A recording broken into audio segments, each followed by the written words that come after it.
Hello everyone and welcome to the first game we'll be covering from round 7 of this year's FIDE Chess Olympiad, the 45th edition. It is match Uzbekistan versus Ukraine, and we have Nodirbek Abdusattorov, world number 5, facing Andrei Volokitin. Now, the funny thing is that today is Nodirbek's birthday, and he receives a very nice gift this game, or so it would appear. Now, let's check it out, and we're also going to show a game that just ended while I was getting ready to start recording this video, Jorden versus Alexei Sarana. That game is out of this world, and I will show it after this one, but only, the fun moments. So let's check it out. Nodirbek with white opens with pawn to e4. We have pawn to c5. Andrei goes for the Sicilian defense. Knight f3, we have d6 and pawn to d4. Captures. We have knight to f6, knight to c3, and everyone's favorite, the Najdorf Sicilian. We have bishop to c4, going for the Lipnitzky attack. We have pawn to e6, and now bishop to e3. We have bishop to e7 and bishop to b3. Always a must move against the Sicilian defense. And now castles is a bit more popular. Andrei goes for pawn to b5. We have a3 stopping pawn to b4 and castles king side. We have queen to e2. Bishop to b7 and pawn to f3. So all been played before, nothing new here. A very well-known position of the Sozin attack. Knight b to d7 and Nodirbek castles queen side. And now there are some games where rook to c8 was played. Also b4 is a known move, but here we have knight to c5, and it is now as of move 12 that we have a completely new game. Where, okay, your bishop is attacked, but the question is, how useful is the bishop in this attack? Do you move it back to a2, or do you just start with something like g4, you allow the trade here, and then you continue pushing? Well, the giving up of your bishop on b3 is the engine's favorite move, but it's not a very human thing to do. First off, you like your light square bishop, especially if you play the Sozin, so you move it back to a2, and now you continue pushing. It doesn't seem like too big of a time waste. So, okay, queen to a5, getting the queen into the attack. We have queen to e1. This, I believe, is the star move of this game. And also one thing that I want you to notice, even though I'm sure you guys are following up on that, is the time in this game. Nodirbek not burning any time. He's pretty much pre-moving this game and only gaining time. Whereas, okay, Andrei is spending some time. He spent some 15 minutes. But look at this now. Pawn to b4. Andrei starts an attack against Nodirbek's king. A captures on b4, and now queen captures on b4. And now I could ask you to pause the video here, but we're trying to guess a move for white against a Sicilian on move 15, so you guys know, you guys would guess this move even without seeing the position. Like, close your eyes now and think of a move. It's that move. It's always that move. And that, of course, is knight to d5.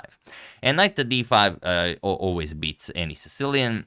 Point is that your queen is hanging by the knight and by the queen. But if you capture the queen first, then the undefended bishop on e7 runs into trouble. Knight captures on e7 check, and then you pick up the queen, and you're just up a full piece. So that's why after knight to d5, you have to capture it. But you cannot capture it with the pawn because your queen is hanging. So you have to capture with the knight for your queen to be defended.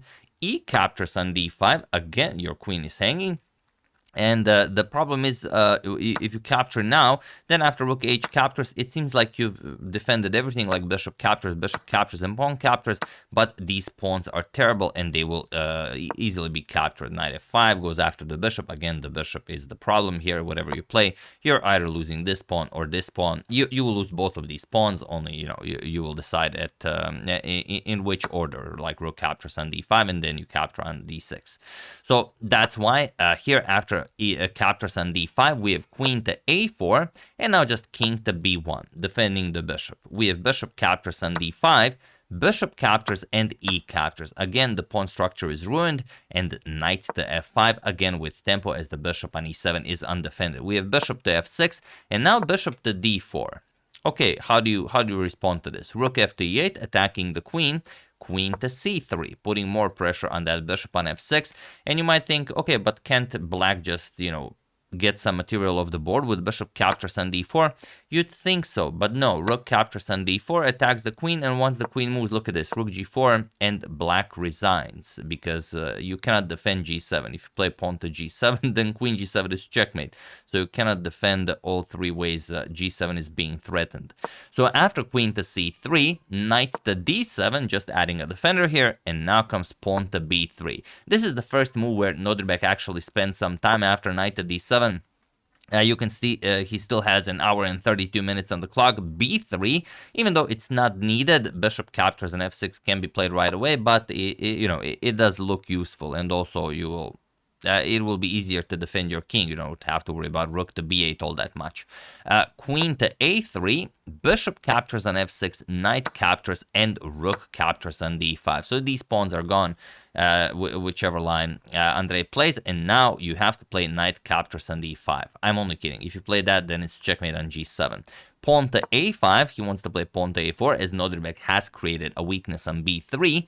Now rook h to d1, doubling up on the d file, pawn to a4, and now rook to a5. The only move for Nodirbek, but it does make sense. You cannot capture on b3, as your queen would hang, and capturing on a5 also isn't all that great. If you capture on a5, queen captures, again, you cannot capture on b3, and now after queen c5, you will just trade captures, and captures on a4. You're going to be up past a pawn, and maybe black can defend this, but it's not going to be easy. However, after rook a5, even though you should capture on a5, pawn to d5 was played, and now Nodirbek's position is completely winning, but only if you find a very specific move. So feel free to pause the video and try to win the game for Nodirbek on his birthday while I give you a couple of seconds.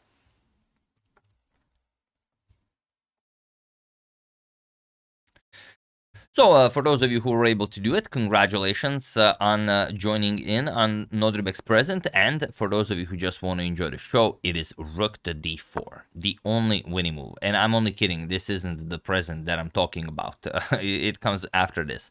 And now the problem is you still should kind of capture on a5, but still, if you do rook captures on a5, then queen captures on a5, and the queen is still stuck here. Like, this is, you can go here, you can go here, you can go here. You can only go to f8, but even if after queen f8, rook captures on a4, this is still very, very bad. White is up a pawn, and also d5. It's only a matter of time before d5 falls.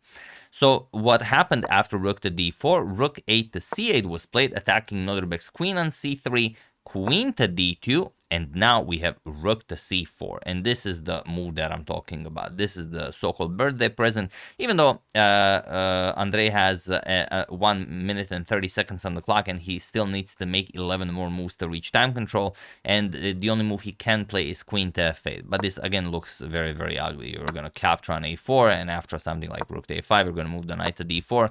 Okay, the game continues, but you're up a pawn, your rooks are beautifully doubled on the a file, this pawn will fall next, and then, I mean, you will win the game. But the move that I'm talking about is rook to c4. It was played for whatever reason. I think maybe Andrei just had a hallucination, or maybe he knew it was Nodirbek's birthday and he knew that he will lose. So, might as well go down in style. But Nodirbek just played b captures on c4, and he was in this position on move 30 that Andrei Volokitin resigned the game, and a very nice victory for Uzbekistan and Nodirbek Abdusattorov, who also gained some rating, and he is now, I believe, well, I can check, he is now, yeah, 2780 on the live ratings. He's plus 14, even more than Arjun. Arjun is plus 12, Gukesh plus 11. I mean, all of them are crushing it. Gukesh is now 2775 on the live ratings. Nodirbek 2780, Arjun 2790, and only 32800 Hikaru, Fabian, Magnus. So yeah, good stuff happening, and it's only round 7. We still have more rounds, so anyone can break 2800 here. Well, not everyone, but some of them. And now we go into the game that I wanted to show you. This is the the one, Jorden versus Alexei Sarana. I mean, this is Netherlands versus Serbia, and we're not going to focus on the entire game. We're just going to show you the really, really fun part. Knight f3, it was a reti, d5, g3, bishop g6. We have bishop g2, bishop g7, d4, c6, castles, knight to f6, c4, castles, a4, and d captures on c4. Okay, nothing out of the ordinary here. The Grunfeld defense, the classical one, knight a3, knight a6, knight captures on c4, bishop to e6, b3, and bishop to d5. Bishop to a3, putting pressure on e7, rook to c8, and rook to c1. We have knight to c7 and e3. Knight to e8, we have bishop to h3, attacking the rook on c8, and rook back to b8. We have knight f to e5, knight to c7, and queen to e2 now. We have rook back to e8, and now rook to d1. Bishop to e6, offering a trade of bishops, and now bishop back to g2. Knight to d7, offering a trade of knights, and knight back to f3. Jorden controlling more space, so of course he keeps the tension. Knight to b6 offers a trade, and knight to g5. We have bishop captures on c4, b captures, and pawn to e5 now, but now Jorden starts his attack. Knight captures on f7. So, okay, I mean, you don't have to capture, but if you don't capture, then the knight will just capture on e5 and your position is ruined. So king captures on f7 was played. Now d captures on e5, opens up an attack towards Alexei's queen. Queen to c8, and now pawn to a5. First kicking away the knight, knight to d7, and bishop to h3. Going after the knight on d7, knight to e6, blocking the bishop, and now pawn to f4. Going after the black king. We have pawn to c5, cutting off the bishop here, and rook to d6. Again, putting pressure on that knight. We have knight d to f8, and now bishop back to b2. And okay, there are some better moves that can be played here, but this is not the position that we are interested in. King to g8, even though the reason why this received a question mark is because of this knight captures on f4 move. Your bishop on h3 is undefended, and knight captures on f4 comes with an attack on the queen, and queen on e2 being undefended is sort of the theme of this game. And now after king to g8, bishop to g2, and now we have queen to c7. Pawn to g4, and now this receives a double question mark because again the queen on e2 is undefended, and this time Alexei does not miss the idea. He plays knight captures on f4, attacks the queen, and there really isn't anything better than to capture the knight. E captures on f4, and now queen captures on d6 because the queen on e2 is undefended. And Jorden is now down a full rook, and that's pretty bad. It's move 31, you're representing your country at the Olympiad.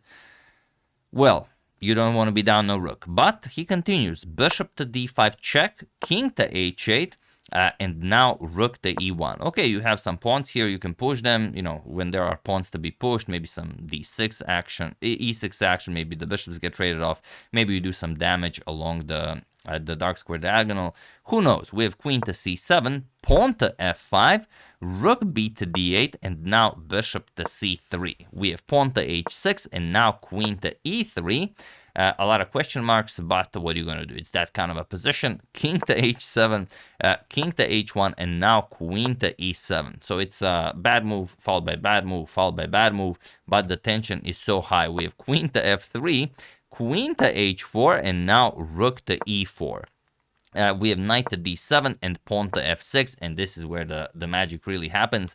Rook to f8, pinning the pawn. Jorden moves the queen to e2, and now knight captures on e5.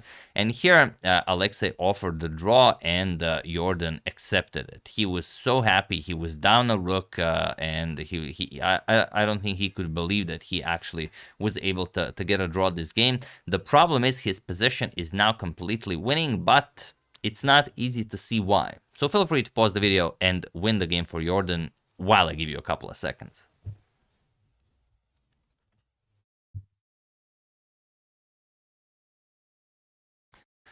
The move, of course, is pawn to g5. No doubt all of you found it, as you guys are amazing players. But first, we're gonna see what's the idea behind this knight captures an e5 move. Can we just capture the bishop on g7 and be done with it? Not really, because rook f2, and now you're either getting checkmated or you have to give up your queen on e2. So that's kind of the idea.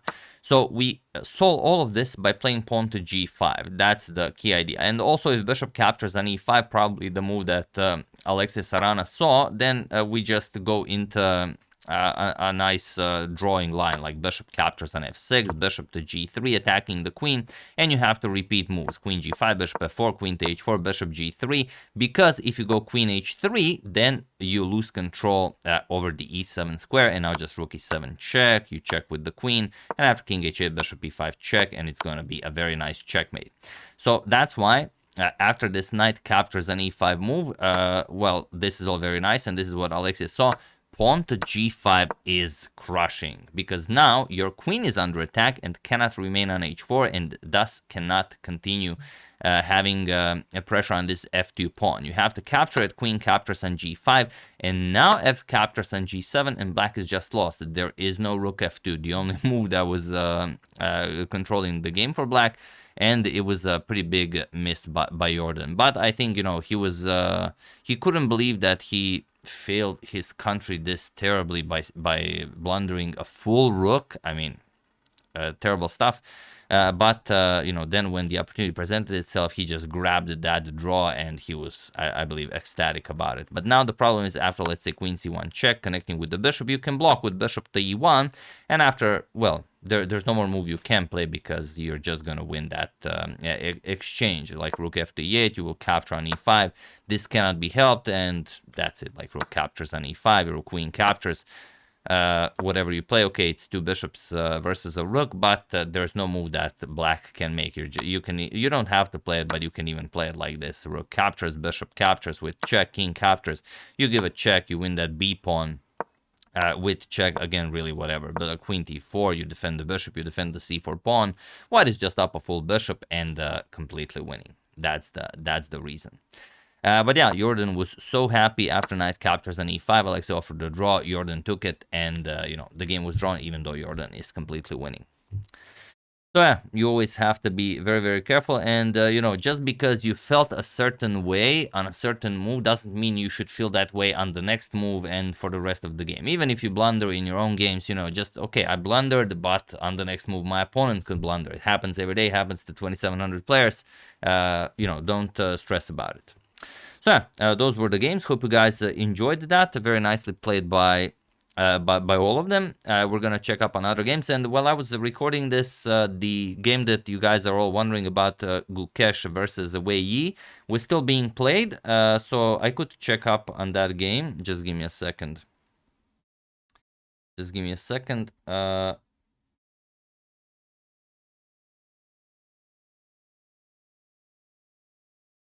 Sorry about that. Where is it? Is it still being played? Yep, it's still being played. So we're not gonna discuss it, but once it's done, we'll probably discuss it at some point. So yeah, that's the game. Hope you guys enjoyed it. I would like to thank John Anderson, Anthony, Littleman, an anonymous person, and not gonna say that, for a contribution to my channel. Thank you a lot. I really appreciate it. As usual, you can check two of my previous videos here. Thank you all for watching, and I will see you soon, continuing to check up on your wonderful suggestions, but mostly covering the Olympiad until it finishes. So thank you all. I will see you soon, and have an excellent rest of your day.